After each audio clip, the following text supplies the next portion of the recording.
From the station working for you, this is WRTV News at 6, streaming now. From Fishers to Greenwood, in between and beyond, our snowy weekend continues. Here's a live look tonight at traffic conditions across central Indiana. Thanks so much for joining us here at 6 o'clock. I'm Nicole Griffin. Let's get right over to WRTV meteorologist Kyle Mounts with a storm team alert.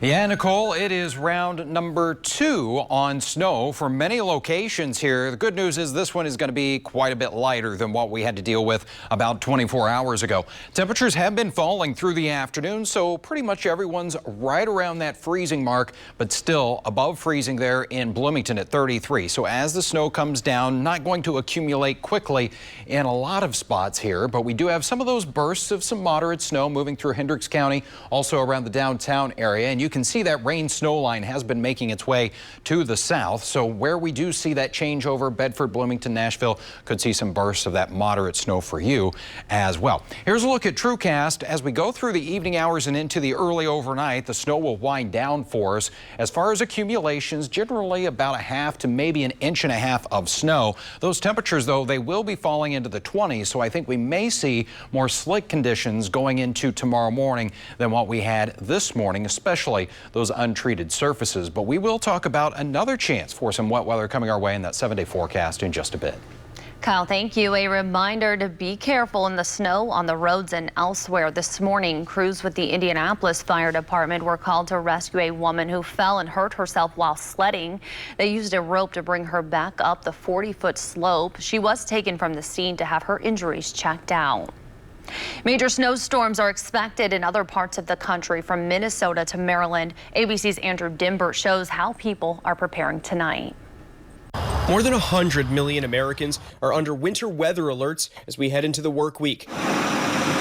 The Northeast bracing for heavy snowfall, expected to begin sometime Sunday evening and continue through Tuesday. New York City schools will be remote on Monday. COVID-19 vaccination appointments are being rescheduled. We'll get them done as quickly as humanly possible, but it's just not going to be safe out there on Monday. The ground already covered in Washington, D.C. This store owner in Maryland says he's doing a brisk business as people prepare. It's not the typical bread, milk, and toilet paper. It's an awful lot of chips, frozen pizza, cookies, and snacks, things to keep everybody happy when they're home playing. Virginia's Department of Transportation has 3,000 trucks working around the clock. We would rather have somebody be out there a little early before the storm starts than trying to travel during the storm to get to the area that they need to plow. The Chicago area could see more than a foot of snow by the time the storm moves out Sunday evening. Lake Michigan covered with icy waves as temperatures plunged. But some Windy City residents are taking it in stride. In Minnesota, a woman had to be rescued from freezing waters after she tried to rescue her dog and fell through the ice herself. Northern California is digging out after seeing almost 9 feet of snow late last week. A section of highway, one in Big Sur, collapsed into the ocean following heavy rains. No word yet on when the road will reopen. Andrew Dimbert, ABC News, Washington, D.C. Andrew, thank you. And Carmel police say a suspect is dead after a SWAT situation on West Main Street near Spring Mill Road. Officers were called to the scene around 11:30 this morning on reports of a man threatening to harm himself. When police arrived, they could see and hear someone shooting out of the windows and doors of a home. Officers evacuated residents in the immediate area. They say the suspect continued to fire shots, hitting multiple cars, including a police vehicle. Investigators say he then raised a high-powered rifle toward officers, so they shot him. He was taken to the hospital where he died. Fishers police are handling the investigation. Now to the latest on the COVID crisis here in Indiana. 1,584 hospitalizations were reported yesterday. That's the fewest since October 22nd and continues a big trend downward. The latest update shows 1,750 new positive cases of the virus and 5 new deaths are reported. Tomorrow, the Hamilton County Health Department will move its current vaccine clinic into a larger building. The original location was at the Annex building at the 4-H Fairgrounds in Noblesville. The clinic will move to the exhibition hall first thing tomorrow morning. And a reminder tonight, right now in Indiana, anyone age 70 and older, long-term care residents, first responders, and healthcare workers are eligible for the vaccine. You can register at rshot.in.gov or by calling 211. Remember, supply is limited, so appointments are not guaranteed. Health officials recommend you check the website frequently. More help is on the way for people struggling to make rent as the pandemic continues. The city of Indianapolis has received nearly $29 million in federal funds for rental assistance. A fiscal ordinance is expected to go before the City County Council for approval tomorrow to deploy that money. A roughly $29 million investment is hoping to not only bring affordable housing downtown, but also be part of the city's resurgence of the White River. Union at 16th is an affordable and workforce housing project geared at families in 3 different medium income levels, 40%, 60%, and 80%. The community will see 159 units consisting of 1, 2, and 3 bedroom options. Kyle Bach, the president and CEO of the Annex Group, which is overseeing the project, says a 1-bedroom at 40% income level will cost $500, whereas a 3-bedroom unit at 80% of the medium income level would be around $1,000. The community will also offer a playground, bike trail access, and a fitness center. There was clearly a shortage of affordable housing, prior to the pandemic, and unfortunately, given the pandemic, it's just going to expedite the demand for additional affordable housing. What we look at from an investment thesis with our financial partners is what we call capture rate. And so how many people do we need to capture and ultimately to have a successful facility? And I will tell you, on average, any investment with a 10% capture rate or below is a feasible project. The capture rate on this project came in at 0.8%, so below 1%. So it just obviously shows the tremendous demand and need for affordable housing in downtown Indianapolis. The Annex Group is partnering with Youth Build Indy, an initiative that provides low-income youth paid real-world experience while getting their high school diploma for the project. Bach says leasing is set to start within the next 2 to 3 months. While the community will see phased openings, the project is set to be finished by the end of this year. The pandemic continues to force events to move online, and that includes the annual Bop to the Top event at the One America Tower. Due to COVID, climbing the stairs this year is not an option. Throughout the month of February, climb as many stairs as you can for as many minutes, or you can also run or walk a 5K. The money goes to benefit families like Luke Jackson's through the Riley Children's Foundation. Luke was diagnosed with Crohn's disease in 1st grade, spent a week at Riley, and now goes back several times a year for treatment. Without them, I wouldn't be where I am today. So I might be in the hospital right now. I wouldn't be here. I don't know where I would be without them. And so any chance I can to give back, I will usually take it. Riley's had a tremendous impact on our lives because without this treatment program, we don't know what shape Luke would be in today. Luke is now able to play lacrosse and attend school in person. He also attends events like Dance Marathon to share his story and give back to Riley. You can register for Bop to the Top at tuxbro.com. Since 1984, $750,000 has been donated through this event. Coming up, a positive sign as the local economy works to rebound. Why the owners of a new restaurant are confident about opening a location in downtown Indianapolis during this difficult time. Kyle. We've been talking a lot about snow lately, but we also need to get prepared for an Arctic blast of air when some of the coldest air of the season could make its way into central Indiana. You're watching WRTV News at 6. For just $209 a month. From the station working for you, this is WRTV News at 6, streaming now. Welcome back to the news at 6. This is a live look right now tonight at Missouri Street near Lucas Oil Stadium in downtown Indianapolis, where our photographer Jake Weller is on our live drive unit tonight. You can see roads here in this area are mainly just wet here at this hour. No major problems on my drive-in this evening from Fisher, so you should be in good shape if you're heading out the door. And while the snow can be a mess, it can also be beautiful. This was the scene this afternoon in a neighborhood in Eagle Creek. Some people and pets pets are enjoying this weather. We caught up with a couple taking their dog for a walk in the snow. I love the snow. I think it's really beautiful. So I like to look out my window at the snow, and our dog loves to play in the snow. She likes to play in the snow. She gets excited and gets very energetic. Well, that is a pretty dog. And Kyle, it is a WRTV weather alert day, but that does not mean people cannot get outside and enjoy some of that beautiful snow. Yeah, hopefully you did enjoy it or avoided it, no matter what your preference might be there. Fortunately, it's coming for us on a weekend, and we had quite a bit of snow out there in Logansport. 8 inches of snow for you, about 6.5 in Lafayette, 6 inches in Frankfort, Greenwood there, 4.5 inches, and officially in the city, 3.7 inches of snow with this system. And that puts us just shy of the 10-inch mark here for the season. There's where we should be, though. About 16.5 inches of snow is typical at this point in the season. We're going to be adding to that total a little bit. This is the view in Bloomington, a very wet view where you've had some of that snow melting throughout the day, but we're going to see a little bit more that will fall here as we go through the evening. Right now, your temperature 32, same for us in Indy, and 34 in the Muncie area. Here's a look at the radar, and you can again see that we've got mainly light snow conditions from Indianapolis to the north. Some of that heavier snow is to the south as it's still mixing back and forth with some of that rain, but I think that will continue to move south of the area. By 7 o'clock, you can see still those snow showers around Bloomington. A few flurries, light snow showers for the rest of us as we get to 11 o'clock tonight. Should really start to be winding down at that point. I think as we go into tomorrow morning, it's just all going to be on the ground. We won't have any additional snow flying for your morning drive. Temperatures, that's going to be the bigger story as we go into tomorrow. Don't think we'll be getting very much out of the 20s, only around 30 for that afternoon high. Keeping the clouds, few flurries, isolated snow shower, but also we got to talk about that wind north at 15 miles per hour.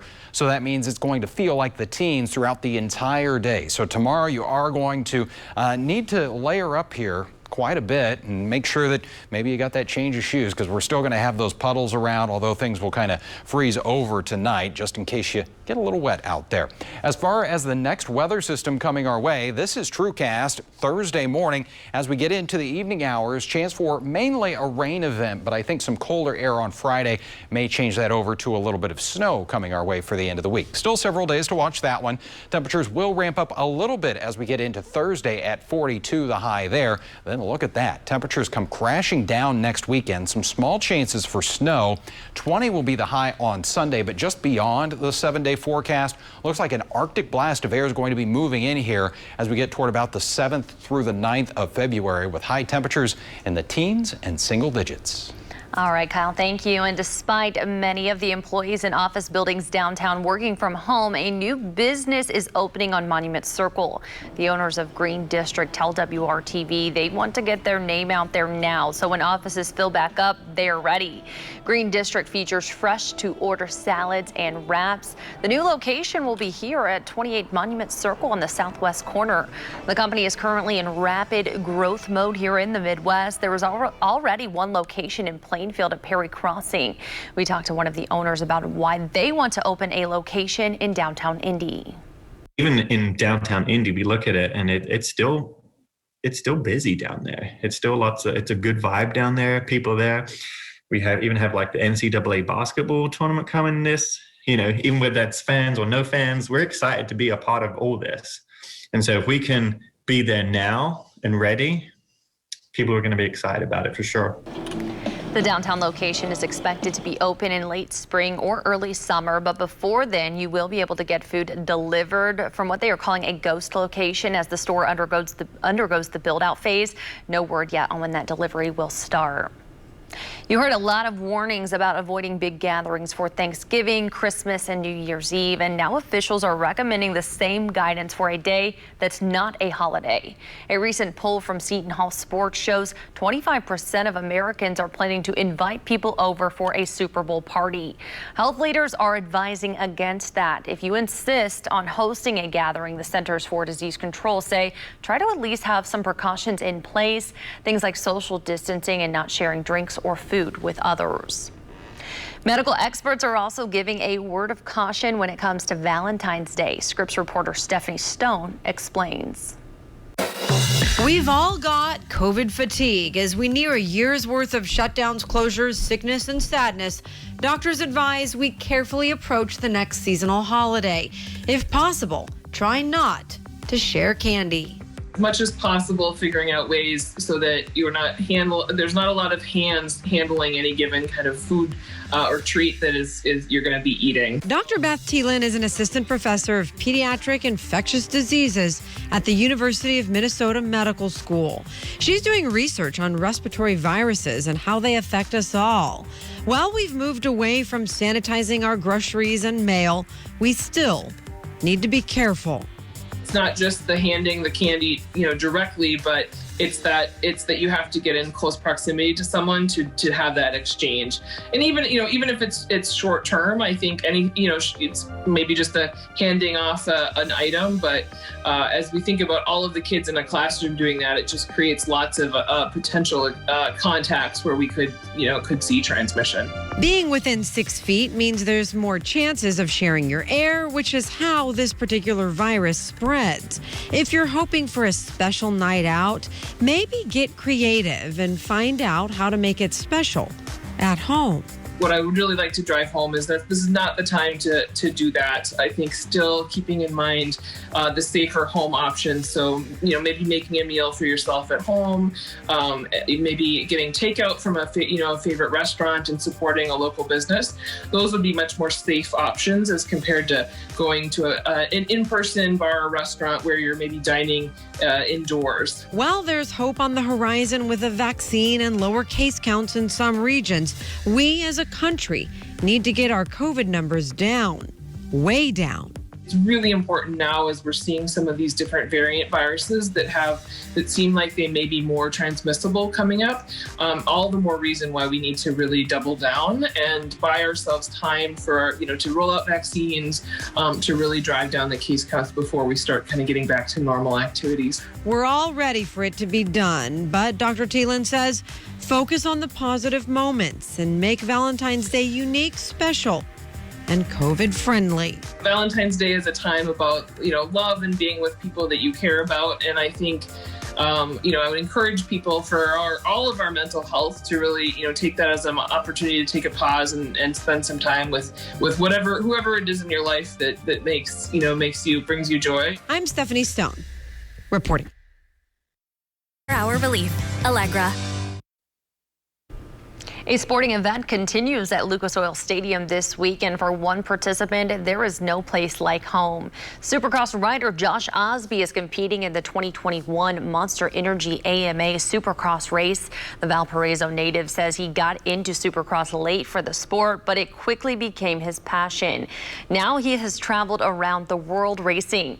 During the pandemic, Osby and his fellow riders are living and traveling in a bubble. All riders are tested for COVID before each race. And despite limited fan attendance, Osby says competing at Lucas Oil, the place where he grew up watching Supercross, is special. I mean, there's a lot of pride being here. Like, this is home for me. Even when I flew in, I obviously I live like 2 hours from here, but this is where I came as a kid. There's just something so special when I'm flying in. I'm looking out the window and seeing Lucas Oil Stadium and thinking about all the memories that come with that. I mean, I'm truly a kid that started doing something he loved, and now I'm here at the biggest stage in the entire world to do exactly that, what I love to do. So for me, that's special, and I hope people can understand, like, yeah, it's me riding my dirt bike tonight. You can't really see me. I got all my gear on, but under the helmet, it's a big smile of me doing absolutely exactly what I love to do, and I'm very thankful to be able to do it. Well, good for him. Rounds 5 and 6 continue at Lucas Oil Tuesday and Saturday. Now let's take a live look tonight at Lucas Oil Stadium from our tower camera. We'll be right back here on the news at 6 with the final check of your forecast.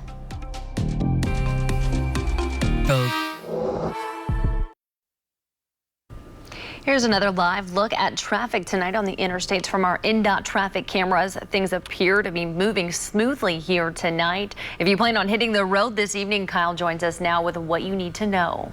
Yeah, and Nicole, still need to be careful out there because some of those snow bursts can reduce that visibility under a mile and change pretty quickly out there. And also now that our sun has set, I do think we'll start to see things accumulate a little more effectively. Could see about a ½ inch to maybe an inch and a half of snow by tomorrow morning. And you can see right now most of the snow over the western and southern portions of central Indiana for us. Tomorrow we're left with the clouds. Don't think we'll see much in the way of snow activity, so we'll finally kind of wind that down. With temperatures, though, we'll struggle to hit 30 for an afternoon high. A little bit warmer as our next system arrives on Thursday with rain.